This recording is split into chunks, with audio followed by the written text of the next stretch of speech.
Umar Khayyam memiliki 3 sebutan sekaligus: sastrawan, budayawan, dan sosiolog. Ia lahir di Ngawi, Jawa Timur, tanggal 30 April 1932. Umar Khayyam adalah seorang priyayi yang bergelar Raden Mas. Ia menikah dengan Yus Khayyam, merupakan seorang redaktur majalah Ayah Bunda dan mempunyai 2 orang anak. Dalam peta kesusastraan Indonesia, Umar Khayyam dikenal sebagai penulis prosa yang berhasil. Meskipun tidak tergolong sebagai penulis yang produktif, ia tetap dianggap telah melahirkan karya sastra berupa cerpen dan novel yang berkualitas. Saat masih sebagai mahasiswa di Fakultas Sastra Universitas Gadjah Mada, perhatiannya lebih difokuskan pada jenis kegiatan di bidang seni, teater, dan film. Umar Khayyam bagi saya adalah sosok yang cukup komplit untuk menjadi referensi dalam penulisan, dalam penelitian, dalam banyak hal. Karena beliau sangat jangkep kalau bahasa Jawanya, ulang-alik dari akademisi, dari budayawan, dari kuliner, dari wayang wong. Beliau tahu dari seorang penari wayang wong Sriwedari yang cukup terkenal maupun penari keraton yang cukup terkenal. Beliau tahu wayang kulit, kajiannya tentang wayang kulit sangat luar biasa. Buku Kelir Tanpa Batas itu juga bagi saya sangat menarik untuk disimak, dan hari ini di Jogja pun juga sepertinya juga seakan kehilangan sosok seperti Umar Khayyam yang mampu menjadi jembatan bagi banyak pihak, seni rupa, seni musik, sastra, dan lainnya. Jadi saya pikir Umar Khayyam tetap wajib dihadirkan di dalam kehidupan hari ini lewat semangat transformasinya, lewat semangat budayanya yang begitu menarik untuk dibaca ini. Ia baru mulai menulis karya sastra ketika mendapat kesempatan memperdalam ilmunya di Amerika Serikat tahun 1961.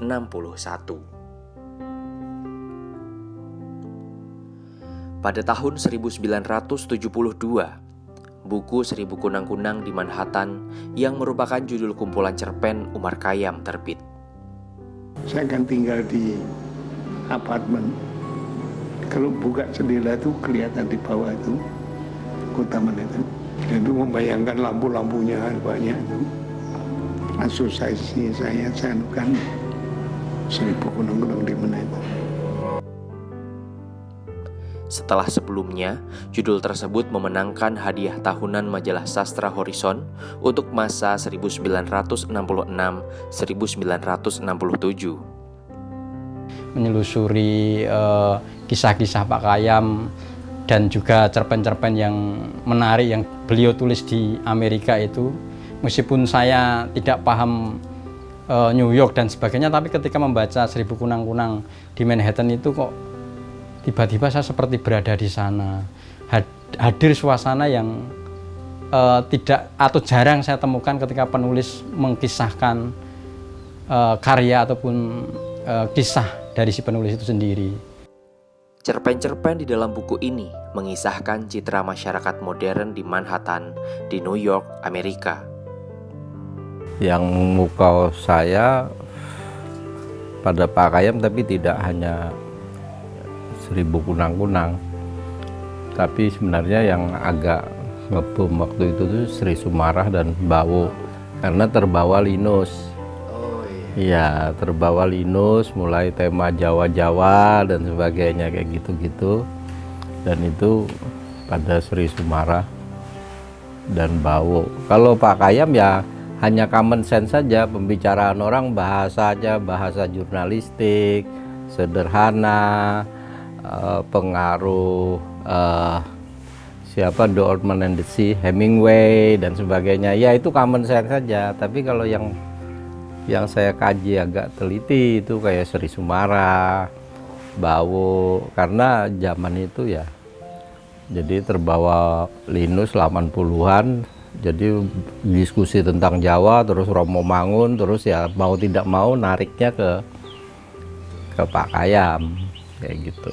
Justru tematik Jawanya itu yang digali. Ya, tematik Jawa, tapi ya kemudian cara berceritanya jadinya. Tapi memang Jadi- ada perbedaan ya Prof ya antara Seribu Kunang-Kunang dan Sri Sumara nih jauh banget ya. Jauh banget. Ya, itu agak jauh itu karena lebih antropologis. Pak Kayam sendiri menulisnya sudah tidak mahasiswa lagi. Oh iya, yang itu pas mahasiswa. Mahasiswa itu.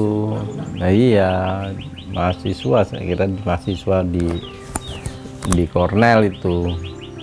Mahasiswa S3. Suasana urban.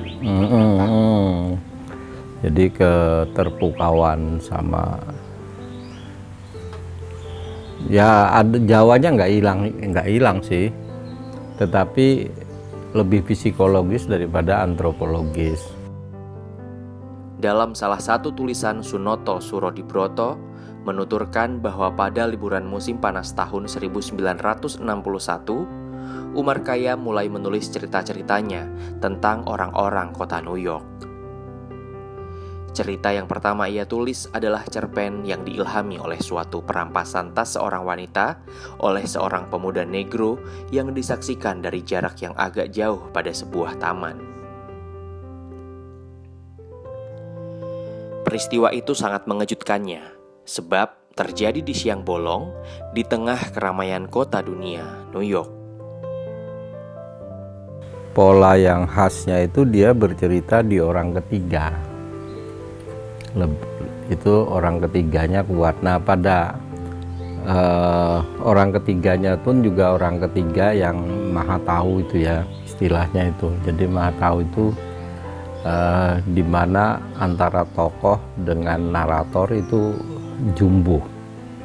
Kita susah mendeteksi ini suara narator atau suara tokoh, karena tokoh masuk ke narator, narator masuk ke tokoh. Jadi kalau dia mengatakan dia itu harusnya narator yang bicara. Tapi kalau Pak Khayyam, dia itu bisa tokoh yang bicara. Nah, di situ kekuatan Pak Khayyam yang saya lihat bagaimana dia bermain di antara tokoh. Jadi kita susah menangkap ini cerita tentang Pak Khayyam atau cerita tentang tokohnya. Yang jelas yang paling